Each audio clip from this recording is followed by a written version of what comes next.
পাতা টুপি ছিল, হ্যাঁ দিচ্ছি একটু তেল। এখানে আমি অলিভ অয়েল তেল ইউজ করেছি, তাহলে একটু ঘ্রাণটা সুন্দর হয়। আর এখানে এই যে আমার সিদ্ধ করা মুরগির মাংস,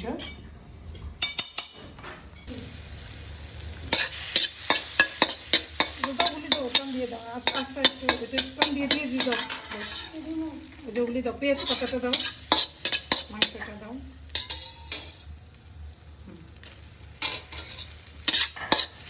মাংসটা দাও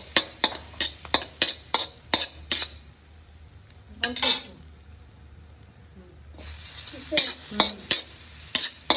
আরেকটু দাও, আরেকটু দাও, আরেকটু দাও, আরেকটু দাও, হ্যাঁ একটু সয়া সসটা নিয়ে আসো।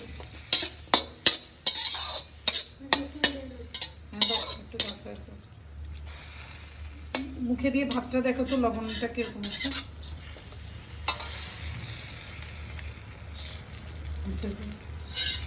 আমার গাছের পেঁয়াজ পাতা, যাতে রাইসটা একটু কালার সুন্দর হয়, যে হঠাৎ করে রান্না করতে দাও। ইয়ে দাও, ওই রাইসটা দিয়ে দাও, চালটা দাও, হ্যাঁ দিয়ে দাও, দিয়ে দিলাম, কমা কমা করে দিয়ে দাও, কাঁচামরিচটা দিয়ে দাও,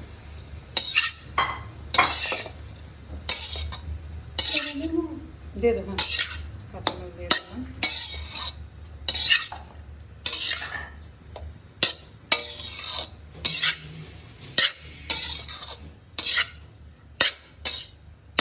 চা দিয়ে দাও, চা দিয়ে দাও আগে।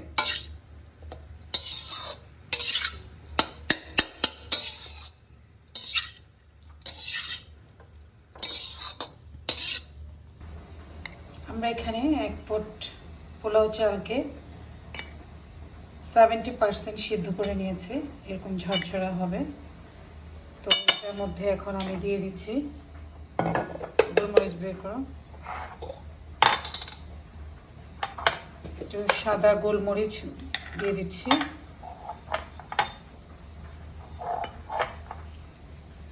দিয়ে দিচ্ছি চিনি, দাও একটু বের করো, দিয়ে দিচ্ছি চিনি,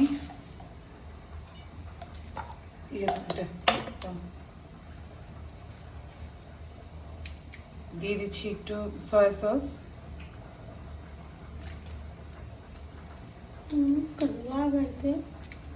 সয়া সস দিয়ে দিচ্ছি একটু,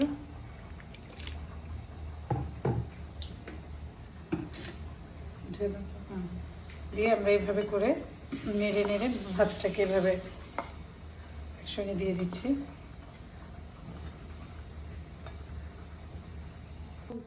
দিয়ে দিচ্ছি একটু তেল, এখানে আমি অলিভ অয়েল তেল ইউজ করেছি, তাহলে একটু ঘ্রাণটা সুন্দর হয়। আর এখানে এই যে আমার সিদ্ধ করা মুরগির মাংস,